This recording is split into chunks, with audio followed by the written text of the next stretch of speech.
के द्वितीय अध्याय के तीसरे वल्ली का 9वें मंत्र को सुनते हैं।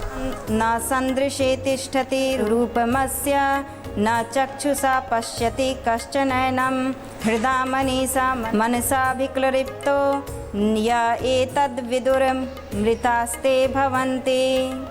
इस परमेश्वर का वास्तविक स्वरूप अपने सामने प्रत्यक्ष विषय के रूप में नहीं ठहरता, इसको कोई भी चर्म चक्षुओं द्वारा नहीं देख पाता। मन से बारंबार चिंतन करके ध्यान में लाया हुआ वह परमात्मा निर्मल और निश्चल हृदय से और विशुद्ध बुद्धि के द्वारा देखने में आता है, जो इसको जानते हुए अमृत आनंद स्वरूप हो जाते हैं। इसे मिलता जुलता मंत्र श्वेताश्वतर उपनिषद में भी गीता प्रेस की व्याख्या कहती है, इन पर ब्रह्म परमेश्वर का दिव्य स्वरूप प्रत्यक्ष विषय के रूप में अपने सामने नहीं ठहरता। परमात्मा के दिव्य रूप को कोई भी मनुष्य प्राकृतिक चक्षुओं के द्वारा नहीं देख सकता। जो भगवान साधक निरंतर प्रेम पूर्वक मन से उनका चिंतन करता रहता है, उसके हृदय में जब भगवान के उस दिव्य स्वरूप का ध्यान प्रगाढ़ होता है, उस समय उस साधक का हृदय भगवान के ध्यान जनित स्वरूप में निश्चल हो जाता है। ऐसे निश्चल हृदय से ही वह साधक विशुद्ध बुद्धि रूप नेत्रों के द्वारा परमात्मा के उस दिव्य स्वरूप की झांकी करता है। जो इन परमेश्वर को जान लेते हैं वे अमृत हो जाते हैं, अर्थात परमानंद स्वरूप बन जाते हैं। जो इस मंत्र के अनुवाद में कहा गया वो इस मंत्र के आनंद का 1000वां हिस्सा भी नहीं है। इस मंत्र के भाव को थोड़ा और विस्तार देते हुए आनंदित होते हैं। ये जो भगवान है उनके बराबर कुछ नहीं। सारी वस्तुएं जो हम देखते हैं, जो भी लोकांतर है, जहाँ तक हमारी अनुभूतियाँ जाएंगी, जहाँ तक रूप और आकार है, वो सभी प्रकृति के द्वारा निर्मित है। जैसे मूर्ति है, लेकिन अभी वह देवी देवता नहीं है, अभी वह पत्थर है। ये हुई रूप की संरचना। जब इस भार्ग की प्रतिष्ठा होती है, मतलब ईश्वरीय तेज की प्रतिष्ठा होती है, जब उसमें ईश्वरीय तेज की प्रतिष्ठा हो गई तो वह गायत्री माता बन गई, वह हनुमान जी बन गए, वो शंकर जी बन गए। तो दो चीज़ें हुई, एक चीज़ हुई रूप और आकार और एक चीज़ हुई उसमें प्रतिष्ठित तेज।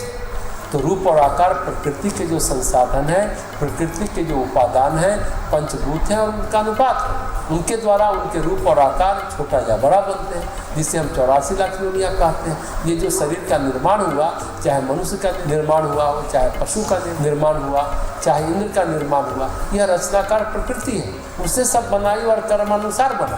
गोरा काला, सुंदर असुंदर, जैसा जैसा कर्म वैसा वैसा उसका रूप कर दिया।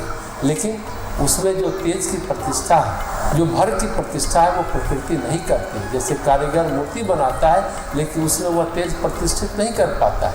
तो प्रकृति के द्वारा जो रूप और उपादान है, उसमें जो तेज है वह स्वयं परमात्मा का है, स्वयं वही परमेश्वर का अंश है। मतलब प्रकृति के द्वारा जो निर्मित यंत्र है, हाथ, नाक, कान, पैर इत्यादि, इससे परमेश्वर की अनुभूति नहीं हो सकती, क्योंकि परमेश्वर प्राकृतिक नहीं है। परमेश्वर किसी प्राकृतिक उपादान से विनिर्मित नहीं है, किसी भी प्राकृतिक अनुसंधान या साधन से न प्रेरित होता है, न प्रभावित होता है और न उनकी पहुंच में आता है। परमेश्वर का रूप किसी के बराबर नहीं है और देखा भी नहीं जा सकता। किसी भी ढंग से अपनी इन आँखों से नहीं देख सकते, इनकी अनुभूति नहीं प्राप्त कर सकते। आँखों का मतलब अपने शरीर की जितनी भी क्षमताएं हैं, जो भी मन की क्षमताएं हैं, उसे भी प्राप्त नहीं कर सकते। फिर कैसे प्राप्त कर सकते हैं? जो शुद्ध चित्त है उससे प्राप्त कर सकते हैं। हम सत्य को, बुद्धि को, मनीषा को एक अर्थ में लेते हैं।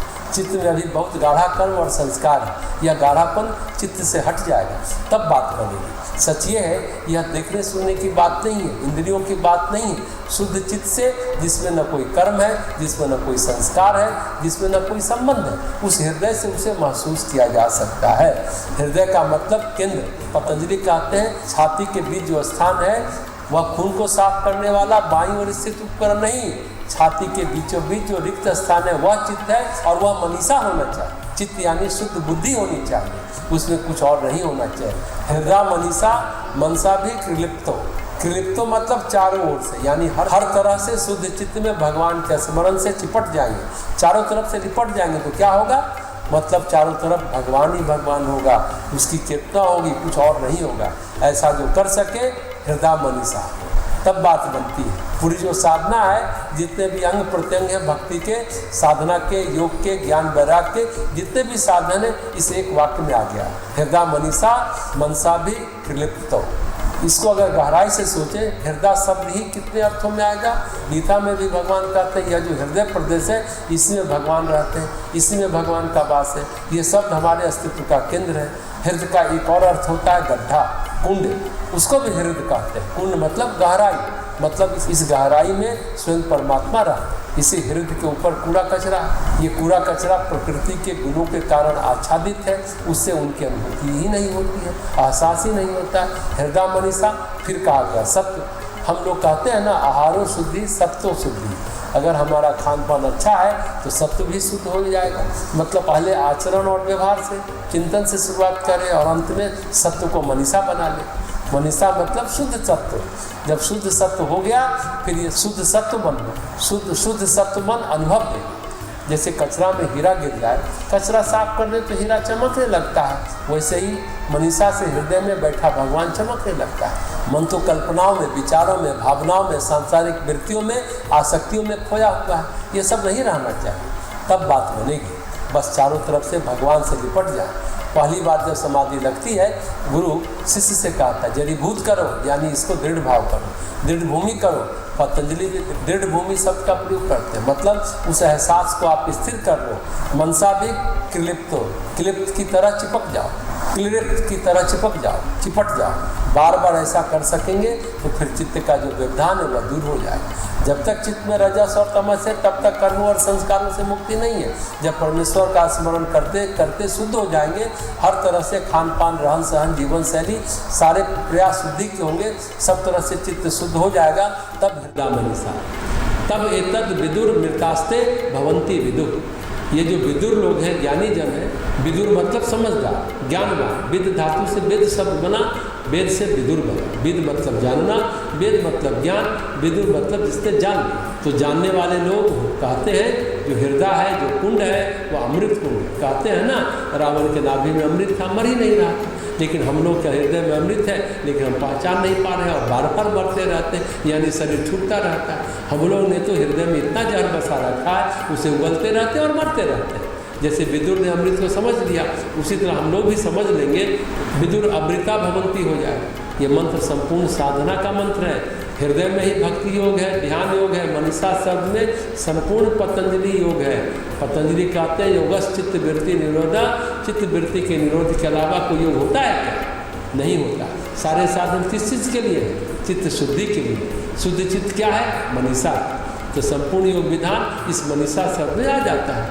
मनसा भी त्रिलिप्तो, बार बार विचार करना, यही ज्ञान योग है। तो इस मंत्र में भक्ति योग भी है, ध्यान योग भी है और ज्ञान योग भी है। चाहे भक्ति से, चाहे ध्यान से, चाहे ज्ञान से जिसने यह किया वो विदुर हो गए, ज्ञानी हो गए और वे अमृत का आनंद उठा लेते हैं। अमृत कुंड में डुबकी लगानी है तो इस मंत्र में डूब जाओ, यानी बार बार चिंतन करो। इस मंत्र के एक एक शब्द को कितने भाव से कहा गया, कितने आयाम में इसकी व्याख्या की गई। संपूर्ण मंत्र का निष्कर्ष है मनीषा। जब मनीषा स्थिति बन जाएगी, मन इशिते, यानी वह मन देखने लायक, संकेत करने लायक बन जाता है। ईशत मतलब इंगित करना, इशारा करना। जब शुद्ध सत्य होता है तब स्पष्टता आती है। जब तक रजोगुण तमोगुण है तब तक वह भ्रांत रहता है, तब तक वह संकेत करने लायक नहीं रहता है। लेकिन जहाँ मनीषा है, सत्वगुण से सघन चित्त है, मतलब वहाँ पर शांति है, स्थिरता है, समझदारी है। अगर बीच में मनीषा ना हो तो क्या होगा? इशारा कौन करेगा पहुँचने का? जाओगे कहाँ? भगवान का घर कौन बताएगा? उस संकेत को बार बार विचार करना होगा। एक क्षण के लिए भी विराम नहीं लेना चाहिए। दृढ़ भूमि वहीं जाना है। यह हुआ मनसा भी लिप्तो, वहाँ पर भगवान बैठे हृदय, उस अमृत कुंड में स्नान करना है, छक्कर पीना है और आनंद मग्न हो जाना है। जिसने यह अनुभव पाया वह विदुर हो गया और वह भी अमृत स्वरूप हो जाता है। हृदय सब मंदिर है, अमृत का कुंड है, वहाँ से भाव अंकुरित होता है, भक्ति अंकुरित होती है। मनीषा में योग साधना यानी चित्त शुद्धि। मनसा भी कृत्यों में ज्ञान योग है, बार बार विचार करना। इसी में तप है, इसी में स्वाध्याय, इसमें ईश्वर प्रणिधान है। जीवन की जो समझ है, समझ को पैदा करना, पहचान को पैदा करना ही इस मंत्र का निहितार्थ है। जब हम अनुभूतियों को इकट्ठा करते हैं तो ऐसा लगता है जैसे हमने उस अमृत के विभिन्न प्रकार के स्वाद को चख लिया। जैसे खोआ है, उसी से हमने पेड़ा बना दिया, बर्फी बना लिया, कलाकंद बना लिया। एक ही चीज़ है, एक ही चीज़, लेकिन सभी के स्वाद अलग अलग है। ये ईश्वर हृदय है जो बहुत गहरा है, ये अमृत हृदय है। तो इस मंत्र का वास्तविक अर्थ इस तरह से समझा जा सकता है।